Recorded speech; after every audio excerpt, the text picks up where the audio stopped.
Stock మార్కెట్లో పెట్టుబడులు మరియు నష్టాలు రాకుండా ఉండాలి అంటే ఎలాంటి స్ట్రాటజీస్ని ఫాలో అవ్వాలి? ఇలాంటి ఆర్థిక అంశాలపై ట్రైనింగ్ సెషన్స్ కొరకు వెంటనే సంప్రదించండి గానుగుపాటి ట్రేడింగ్ అకాడమీ.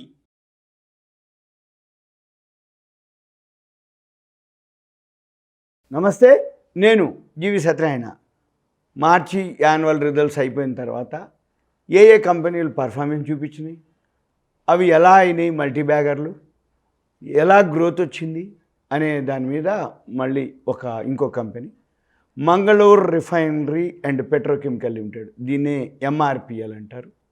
ఒక గమనిక, ఒక సూచన అనుకోండి. ఇప్పుడు నేను ఏదైతే ఇన్ఫర్మేషన్ ఇస్తున్నో అది ఓన్లీ ఇన్ఫర్మేషన్ మాత్రమే. మీరు బై చేయాలనుకున్నా, ఏదైనా చేయదలుచుకుంటే మీరు సంప్రదించి చేసుకోవాలి మీ ఫైనాన్షియల్ అడ్వైజర్ని. లేదు మీ ఓన్ నాలెడ్జ్ ఉంటే ఓకే. ఇది awareness, education, knowledge purpose. Okay. తర్వాత ఈ MRPL ఏంటిదో చూద్దాము. MRPL టర్న్ అరౌండ్ అయింది. లాస్ట్ ఇయర్ వరకు కూడా అది లాస్ట్లోనే ఉంది. లాస్ట్ ఇయర్ 240 కోట్లు వచ్చింది, అంతకుముందు 2740 కోట్లు వచ్చింది. ఈసారి టర్న్ అరౌండ్ అయింది. 2955 కోట్లు నెట్ ప్రాఫిట్ రావడం జరిగింది.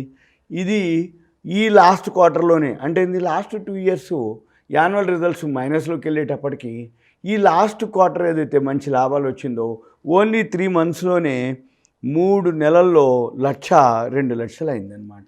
ఇది దీని యొక్క మల్టీ బ్యాగర్. అది ఇన్ఫర్మేషన్ మీకు. ఇక తర్వాత దీన్ని పీర్స్కెళ్తే IOCL, BPCL, HPCL అవన్నీ దీని యొక్క రిలేటెడ్. తర్వాత 1753 కోట్లు ఈక్విటీ షేర్ క్యాపిటల్, రిజర్వ్లు వచ్చి 5444, బారోయింగ్స్ వచ్చి 21310. ఇది అప్పులు. తర్వాత ఇప్పుడు MRPL వెబ్సైట్కి వెళ్ళి మనం అది ఏం చేస్తుందో చూద్దాం. MRPL Mangaluru refinery and petrochemical limited, ఇది ONGC సబ్సిడరీ కంపెనీ. MRPL ఎవరిది? ONGC subsidiary company. ONGC subsidiary company అంటే ONGC పేరెంట్ కంపెనీ అయితే ఇది చైల్డ్ అనమాట, అంతే. మళ్ళీ 2 కూడా పబ్లిక్ సెక్టార్ యూనిట్లు. తర్వాత ఇప్పుడు ఏదైతే ఉందో ఇది ఏమేం చేస్తుంది, ఇది Mangaluru refinery petrochemical category 1 schedule ఏ మినీ రత్న, నవరత్నాలు మినీ రత్నాలు ఉన్నాయి, అందులో ఇది ఒకటి. రెండోది ఇది పబ్లిక్ సెక్టార్ యూనిట్.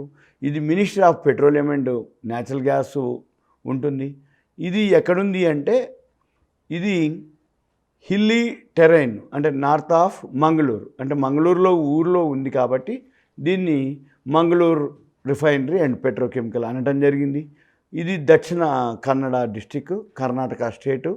ఇది 15 మిలియన్ మెట్రిక్ టన్నులు రిఫైనరీ చేస్తుంటుంది సింపుల్గా. ఇది high flexibility to process crude ఆయిల్ని various API delivering variety of quality products. ఇది సింపుల్గా దీని యొక్క ఇన్ఫర్మేషన్. మరలా మనము ఏదైతే వీళ్ళవి ఉన్నాయన్నమాట, వరల్డ్ క్లాస్ ఆఫ్ పాలిప్రొపిలిన్. తర్వాత ఇక్కడ మనము దీని యొక్క క్వాలిటీ అండ్ క్వాంటిటీ, దీని యొక్క బ్రాండు మనం చూద్దాం. మళ్ళీ ఇక్కడికి వచ్చినాక చార్ట్కి వెళ్తున్నా. ఈ చార్ట్ మనం ఒకసారి చెక్ చేస్తే ఇది 6 మంత్స్లో ఇలా అనమాట. ఇక్కడ అంటే మనం 3 మంత్స్ అన్నాము, కానీ ఇక్కడి నుంచి చూసుకుంటే 44 ఉంది ఏప్రిల్లోనే. ఏప్రిల్లో 44 ఉంది, ఈజీగా రావడం. వెనక్కి పోతున్నాం అంటే ఇదంతా ఇక్కడ సపోర్ట్ తీసుకుంది అనమాట. ఇదంతా 44లోనే ఉంది, 44, 41 ఇక్కడ సపోర్ట్ తీసుకుంది. మీరు గమనించాల్సింది ఏంటిదంటే ఈ 50 days moving average, 200 days moving average పైకి వెళ్ళింది. అక్కడ మనం ఎప్పుడైతే ఆ 2 క్రాస్ ఓవర్ అయిద్దో అక్కడి నుంచి ఆ షేరు బాగా పెరగటం జరుగుతుంది. ఇక్కడ హైకి వెళ్ళినప్పుడు ఇక్కడ చూపిస్తుంది 92.75. ఇప్పుడు మళ్ళీ మనం మనీ కంట్రోల్కి వెళ్ళి MRPL గురించి ఇక్కడ చెక్ చేస్తే MRPL మనం చూడవలసింది ఏంటిది ఏంటంటే ఆ కంపెనీ ప్రోడక్టా సర్వీసా?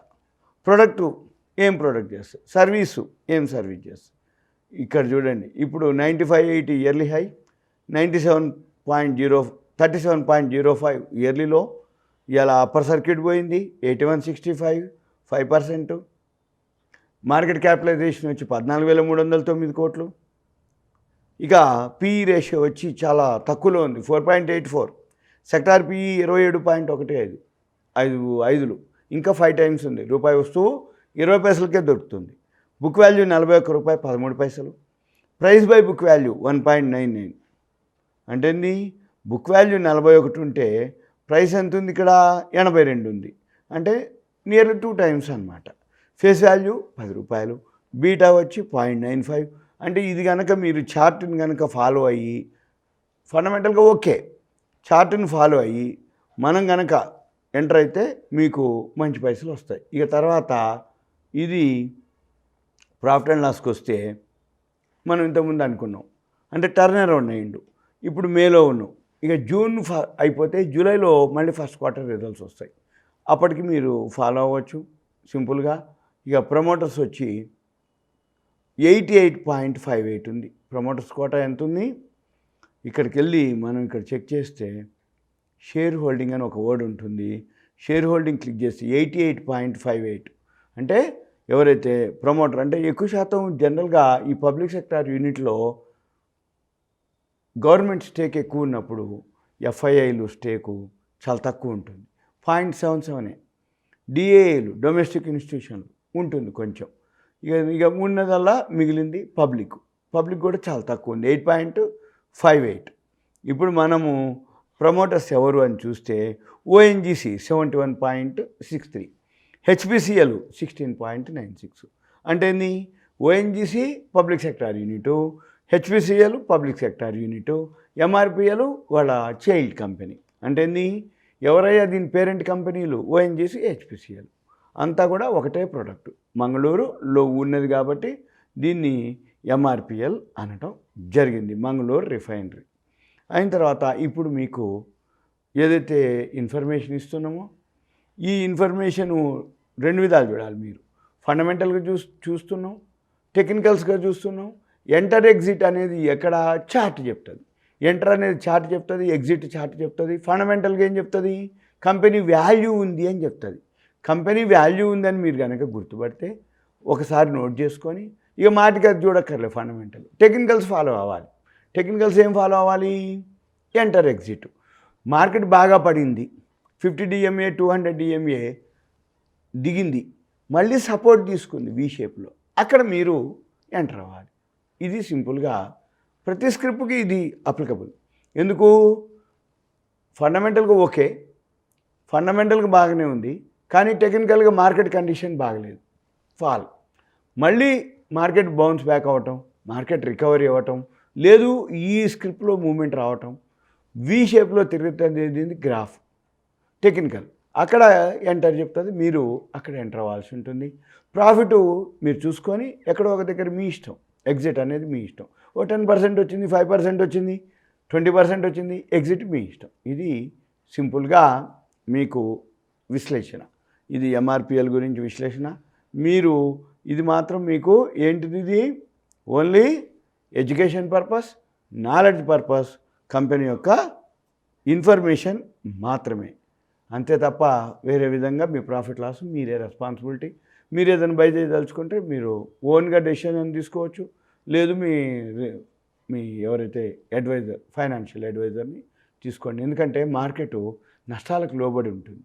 మార్కెట్ అనేది స్టెబిలిటీ ఉండదు, ఒకరోజు అప్ ఉంటుంది, ఒకరోజు డౌన్ ఉంటుంది. అందుకని చాలా ఇది ఫైనాన్షియల్ మార్కెట్ డబ్బులతో కూడుకుంది కాబట్టి చాలా జాగ్రత్తగా ఉండాలి. సుమన్ టీవీ ప్రేక్షకులకి ధన్యవాదాలు. Thank you. సెలవు.